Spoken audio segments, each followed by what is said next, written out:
Hello बच्चा party, स्वागत है आपका एक बार फिर से हमारे खूबसूरत चैनल जिसका नाम है फिजिक्स बाय सैफ सर। और बहुत दिन के बाद हम आपके सामने आए हैं, उसके लिए I am so sorry. But फिर से आइए, रिफ्लेक्शन का पूरा फिनोमिना खत्म होने के बाद आज हम देखेंगे क्लास 10th का रिफ्रैक्शन का फिनोमिना। तो चलिए बिना किसी बात के हेडिंग लगाते हैं, refraction of light. Refraction of light. तो आई होप अब से वीडियो लगातार आएगी और आप देखते रहिए वीडियो। चलिए, रिफ्रैक्शन ऑफ लाइट। देखो बच्चों, रिफ्रैक्शन ऑफ लाइट थोड़ा सा कंफ्यूजिंग है बट समझ में जरूर आएगा, है बहुत आसान। समझिए होता क्या है। जैसे अगर ये कोई सरफेस है और यहां कोई मान लीजिए मीडियम 1 है और यहां कोई मीडियम 2 है। अब मीडियम क्या होता है, थोड़ा सा हम इंतजार करिए, अभी बताते हैं। देखा गया अगर लाइट की रे ऐसे आ रही है, इंसिडेंट लाइट, और यहाँ पे हमने एक नॉर्मल बनाया, क्योंकि जब भी सरफेस का डिवीजन होगा तो आप नॉर्मल बनाओगे। ये है एंगल ऑफ इंसिडेंस। और ऐसा दिखा गया कि इस लाइट रे को जानी तो कुछ ऐसी चाहिए थी, ऐसे ऐसे, लेकिन यार ये लाइट की रे में कुछ जादू हुआ और ये लाइट की रे कुछ ऐसे या फिर कुछ ऐसे अकॉर्डिंग टू मीडियम चली गई। यार ये अलग फिनोमिना यार। लाइट की रे एक मीडियम से दूसरे मीडियम में आई तो पढ़ने के बाद समटाइम्स इधर, that is towards the normal, and sometimes away from the normal shift हो गई। ये सब फिनोमिना इसी वजह से होता है और इसी को बोलते हैं रिफ्रैक्शन ऑफ लाइट। मतलब आपको बात क्लियर हो गई होगी कि चाहे ये टॉपिक हो, चाहे ये फिनोमिना हो, चाहे ये केस हो या ये केस हो, दोनों में लाइट की रे की बेंड हो रही है। हाँ, दोनों में लाइट की रे, एक लाइट ऐसे आई, एक तो बेंड हो गई इधर टुवर्ड्स द नॉर्मल और एक बेंड हो गई इधर अवे फ्रॉम द नॉर्मल। इसी पूरे कॉन्सेप्ट को हम क्या बोलते हैं, रिफ्रैक्शन ऑफ लाइट। और आज हमारा यही टॉपिक है। इन शॉर्ट में मैंने बताया, अब हम देखने वाले हैं रिफ्रैक्शन ऑफ लाइट एकदम डीप में। तो आइए हेडिंग लगाते हैं, रिफ्रैक्शन ऑफ लाइट, और समझते हैं रिफ्रैक्शन ऑफ लाइट होता क्या है। तो चलिए देखिए, आइए पहले देखते हैं डेफिनेशन। तो होता है बच्चों, it is the phenomena of bending of light ray when travel from one transparent medium to another। अब ये बात करते हैं बच्चों, ये क्या है ट्रांसपेरेंट मीडियम। तो यार ऐसा मीडियम जिसके आर पार हम इजीली देख सके, जिसके आर पर लाइट जा सके, उस मीडियम को हम क्या बोलते हैं, ट्रांसपेरेंट मीडियम। जैसे आपने ग्लास देखा होगा, ग्लास के आर पर हम देख सकते हैं।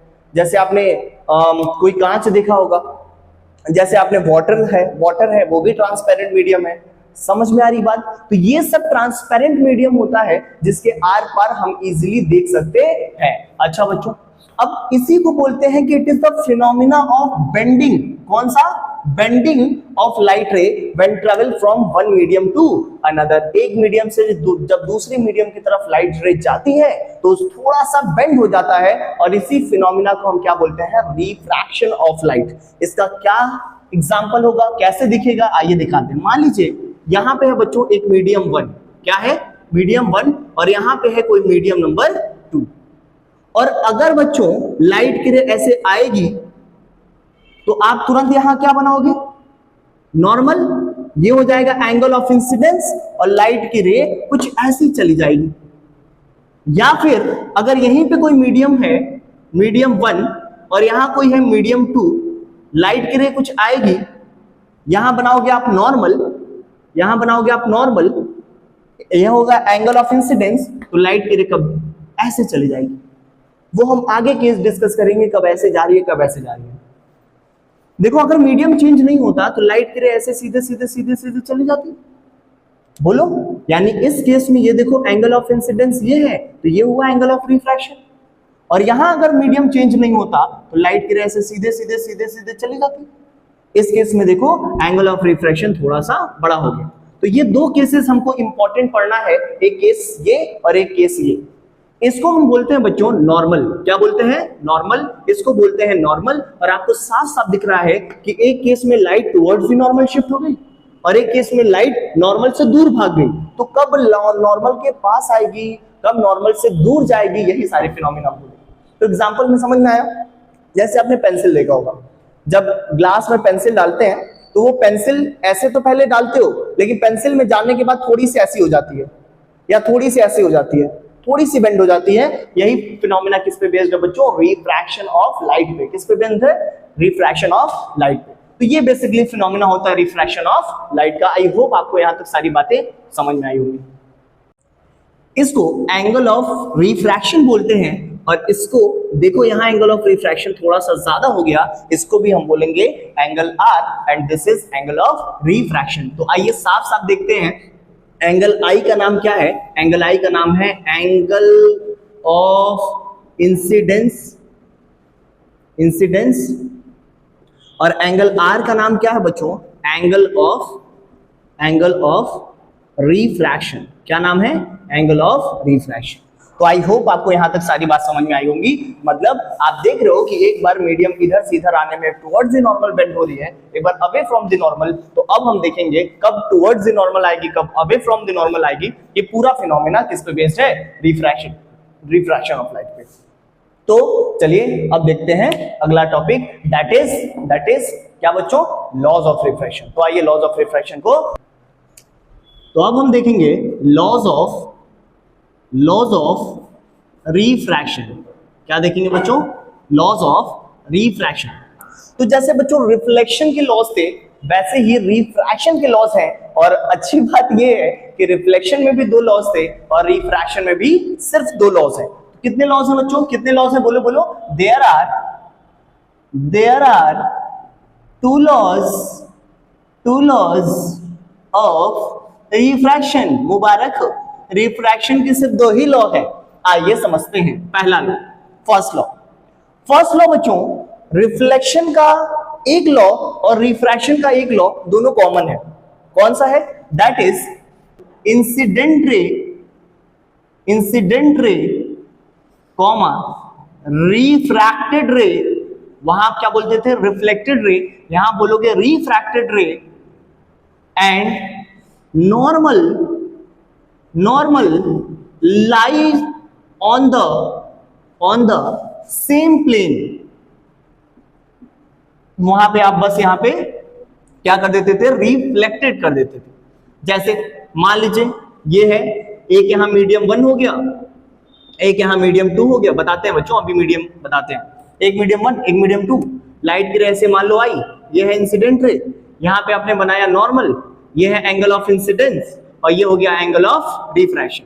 मान लीजिए यहाँ पे लाइट की रे बेंड हो गई, ये एंगल ऑफ रिफ्रैक्शन। और मीडियम नहीं चेंज होता तो ये कैसे चली जाती? सीधे सीधे ऐसे चली जाती है। अच्छा बच्चों, तो यहां पे मैं क्या कह रहा हूं, देखो इंसिडेंट रे, नॉर्मल, ये वाला नॉर्मल और रिफ्रैक्टेड रे, क्या तीनों एक प्लेन पे नहीं है? ये बोर्ड भी तो बच्चों एक प्लेन है। क्या तीनों एक ही प्लेन पे लाई कर रहे हैं ना? तो इसी को हम बोलते हैं फर्स्ट लॉ ऑफ रिफ्रैक्शन। दूसरा लॉ देखिए, दूसरे लॉ को हम बच्चों स्नेल्स लॉ भी कहते हैं। क्या बोलते हैं? Snell's law. क्या कहता है Snell's law? Second law Snell's law क्या कहता है? कहता है the ratio of sine of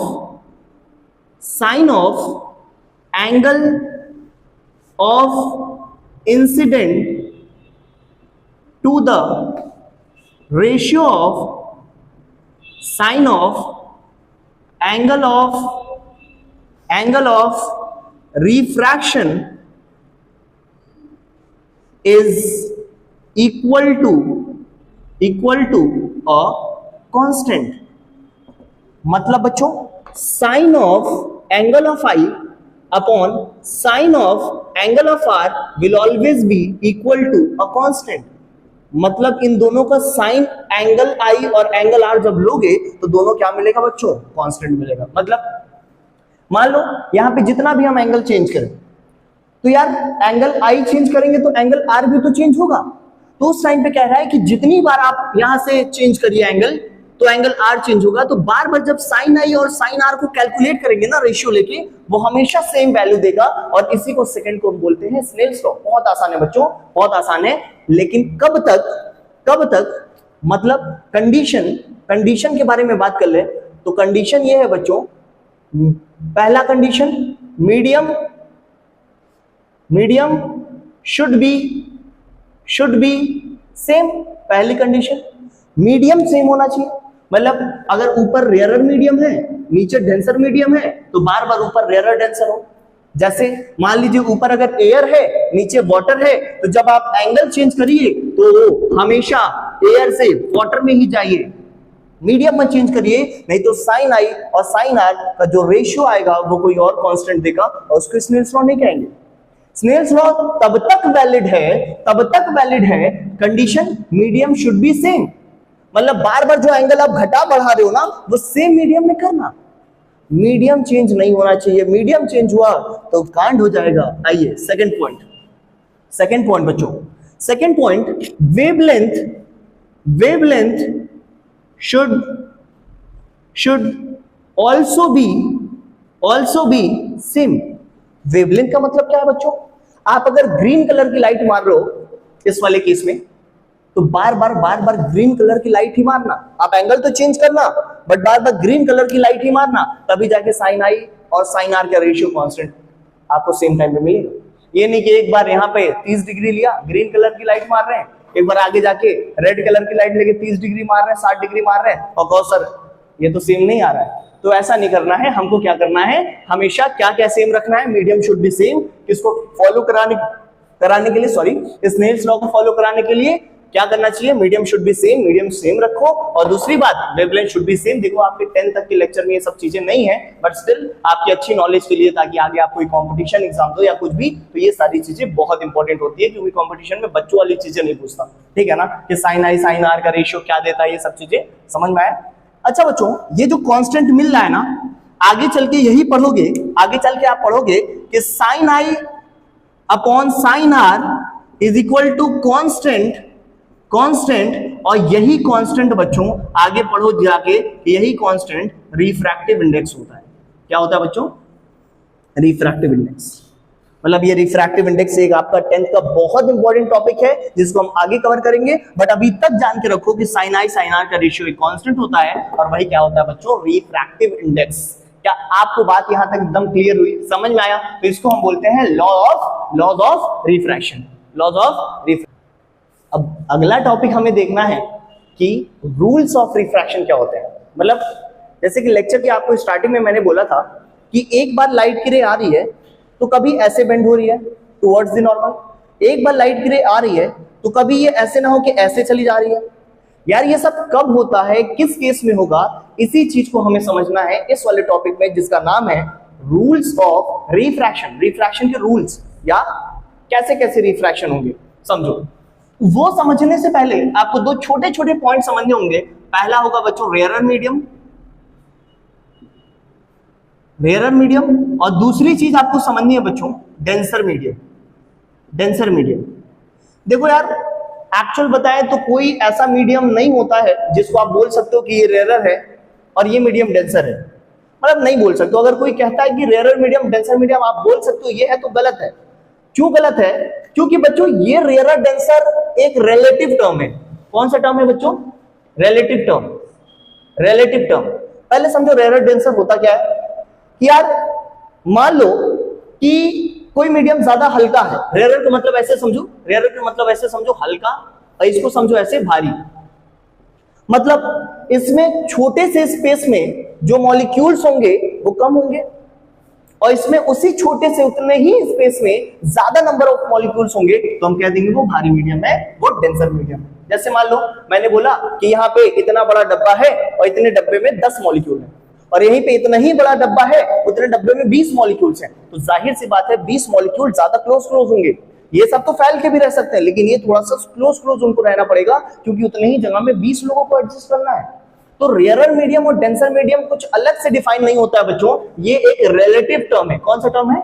relative. मतलब यार मैं अपने छोटे भाई से बड़ा हूं, लेकिन मैं अपने बड़े भाई से छोटा हूं। यार मैं ही छोटा बड़ा कैसे हो सकता हूं? तो इसका मतलब यही है कि ये रिलेटिव टर्म है, मतलब कोई चीज अगर हल्की होगी, कोई चीज अगर रेयरर होगी तो किसी डेंसर मीडियम के कंपैरिजन में वो रेयरर होगी, लेकिन अगर उससे भी रेयरर मीडियम देखें तो उसके लिए तो वो डेंसर मीडियम हो गई ना। तो यही चीजें हमको समझना है, रेयरर मीडियम और डेंसर मीडियम, रेयरर मीडियम और डेंसर मीडियम। तो एग्जांपल हम नहीं लिख सकते कि रेयरर मीडियम में एयर, रेयरर मीडियम में से ग्लास, डेंसर मीडियम में ग्लास, मतलब कंपैरिजन है। अब मान लो यार डायमंड और वाटर की हम बात कर दे, तो डायमंड ग्लिसरॉल की हम बात कर दे, डायमंड अल्कोहल की बात कर दे, वाटर अल्कोहल की बात कर दे, कंफ्यूजिंग है। ये कंपैरिजन में है क्या क्या, रेयरर और डेंसर। आई होप आपको मेरी सारी बातें समझ में आ गई होंगी। तो आइए अब हम क्या देखते हैं, रूल्स ऑफ रिफ्रैक्शन। क्या देखते हैं बच्चों, बोलो बोलो बोलो बोलो, रूल्स ऑफ रिफ्रैक्शन। हेडिंग लगाइए, rules of refraction, rules of refraction, rules of refraction. देखो बच्चों, इसमें दो केसेस हम आपको समझाएंगे। पहला होगा केस वन। केस वन में when light ray travel from rarer medium to denser medium। पहले केस में हम क्या देखेंगे कि लाइट रे कहां से ट्रेवल कर रही है, रेयरर मीडियम से डेंसर मीडियम में। फॉर एग्जांपल मान लो ये कोई सरफेस है, यहाँ कोई हल्का मीडियम है दैट इज रेयरर मीडियम, और यहाँ कोई मीडियम है दैट इज डेंसर मीडियम।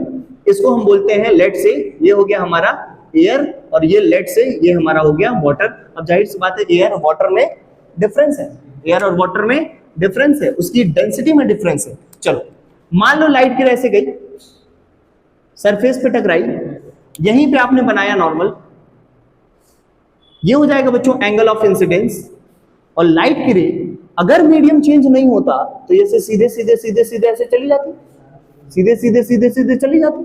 लेकिन मीडियम चेंज होने से ये कुछ ऐसे बेंड हो गई, और इसी को हम बोलते हैं रिफ्रैक्टेड रे। क्या बोलते हैं बच्चों, रिफ्रैक्टेड रे। और यहां से जो एंगल बनता है इसको हम बोलते हैं आर, इसको बोलते हैं एंगल ऑफ रिफ्रैक्शन। क्या बोलते हैं बच्चों, एंगल ऑफ रिफ्रैक्शन। तो यार साफ साफ तुम्हें नजर आ रहा है कि जब लाइट की रे रेयरर से डेंसर में जा रही है, कहां से जा रही है, रेयरर टू डेंसर। तो यहां लर्न कर लो लाइट किधर बेंड होगी, bend towards the normal. Sir कुछ नहीं यार, लाइट अगर रेयरर मीडियम से डेंसर मीडियम में जाएगी तो किधर बेंड करेगी, टुवर्ड्स द नॉर्मल। अब डेंसिटी देख लेना, एग्जाम में दिया होगा, डेंसिटी देख लेना, जिसकी कम डेंसिटी होगी ज्यादा डेंसिटी में जाएगा तो वो बेंडिंग टुवर्ड्स द नॉर्मल कर देना, यही नॉर्मल, यही इसके तरफ बेंड कर देना। समझ में आया। तो जब भी लाइट की रे रेयरर मीडियम से डेंसर मीडियम में एंटर करेगी तो बेंडिंग किधर होगी, टुवर्ड्स द नॉर्मल। किधर होगी बच्चों, towards the normal. I hope आपको समझ में आया हो। आइए केस 2 देखते हैं। केस 2 व्हेन लाइट रे travel from denser medium to rarer medium। Light की रे कहां से कहां तक ट्रैवल कर रही है, डेंसर मीडियम से रेयरर मीडियम में। ये है केस 2। कहां से कहां ट्रैवल कर रही है, डेंसर मीडियम से रेयरर मीडियम में। ये है केस 2। आओ समझते हैं। ये ऊपर हो गया कोई डेंसर मीडियम, यहां कोई हो गया रेयरर मीडियम। इस बार यहां पे आप क्या ले लो, वाटर, और इस बार आप यहां पे क्या ले लो, एयर। अब उल्टा चल रही है। अब देखो मान लो कोई यहां से लाइट की रे आई, ये है आपका एंगल ऑफ, ये है आपका इंसिडेंट रे, यहां आपने बनाया नॉर्मल। क्या बनाया, नॉर्मल। ये हो गया एंगल ऑफ इंसिडेंस। अगर मीडियम चेंज नहीं होता तो लाइट क्या से जाती, बिल्कुल सर ऐसे ही जाती। लेकिन मीडियम चेंज होने की वजह से ये लाइट की रे कुछ ऐसी बेंड हो जाएगी, और इस बार देखो एंगल ऑफ रिफ्रैक्शन यहाँ पे बड़ा हो गया। तो इस रे को हम क्या बोलेंगे, इस रे को बोलेंगे रिफ्रैक्टेड रे। यानी साफ साफ हमको दिख रहा है जब लाइट की रे डेंसर टू रेयरर ट्रैवल करेगी, तो लाइट किधर बेंड होगी, bend away from the normal. I hope आपको यहां तक समझ में आया होगा। बहुत दो चीजें, बहुत आसानी बात। When light ray is traveling from rarer medium to denser medium, the bending is towards the normal, and when light ray is traveling from denser to rarer, bending is away from the normal. I hope आपको यहां तक सारी चीजें समझ में आई होंगी। आइए एक ऐसी चीज देखते हैं जिसमें बेंडिंग नहीं होती, मतलब लाइट की रे एक मीडियम से दूसरे मीडियम में जाती है बट बेंडिंग नहीं होती। आइए देखते हैं कैसा। तो हम देखने जा रहे हैं special case of no bending, special case of no bending. तो यहां पे हम आपको बच्चों दो केस दिखाएंगे, केस नंबर 1 और यहां पे दिखाएंगे बच्चों case number 2। Case number 2, case 1 में मान लो बच्चों लाइट की रे यहां पे एक मीडियम से जा रही है एयर से ग्लास में, और लाइट की रे इस बार यहां ऐसे पड़ी, मतलब इसको हम बोलते हैं बच्चों नॉर्मल इंसिडेंस। क्या बोलते हैं? Normal incidence. नॉर्मल इंसिडेंस मतलब देख लो लाइट की रे इन दोनों सरफेस से 90 डिग्री पे पड़ रही है। तो बच्चों एक बात बताओ, अब इस जगह पे आप अगर नॉर्मल बनाओगे तो नॉर्मल भी क्या इसी जगह पे आएगा? तो यार अगर नॉर्मल इसी जगह पे आ रहा है इसका मतलब एंगल आई की वैल्यू कितनी है? 0 डिग्री। तो एंगल आर की वैल्यू भी कितनी हो जाएगी? 0 डिग्री। मतलब इस केस में लाइट की रे ऐसे सीधे सीधे पास कर जाएगी, मतलब कोई बेंड नहीं करेगा, ना लाइट की रे इधर से उधर ना उधर से उधर, कोई बेंडिंग नहीं होगी। समझ में आया? दूसरी चीज, मान लीजिए मीडियम चेंज हो, मतलब एक मीडियम यहां है, लेट सपोज एक मीडियम है जिसका नाम है चुन्नू। ओहो सर ये कौन सा मीडियम है? एक मीडियम है जिसका नाम है चुन्नू और एक मीडियम है जिसका नाम है मुन्नू। अब अगर लाइट की रे चुन्नू से मुन्नू में जाती है, जैसे मान लीजिए लाइट की रे ऐसे गई, ऐसे लाइट की रे ऐसे गई और यहां पे आपने बनाया नॉर्मल, लेकिन इस बार कुछ ऐसा हुआ कि चुन्नू की भी वैल्यू मुन्नू की वैल्यू के बराबर है, मतलब इसकी वैल्यू है 1.32 और इसकी भी वैल्यू है 1.32। अब यार तुम साफ साफ देख रहे हो इसकी डेंसिटी और इसकी डेंसिटी एकदम सेम है। हाँ, मतलब दोनों की डेंसिटी अगर सेम है और कोई ऑप्टिकल डेंसिटी है ही नहीं, तो इस बार भी लाइट की रे जैसे आई है वैसे सीधे सीधे पास कर जाएगी, कोई बेंडिंग नहीं होगी। तो ये दो स्पेशल केसेस होते हैं जहां पे बेंडिंग नहीं होती है। समझ में आया होगा? Thank you so much.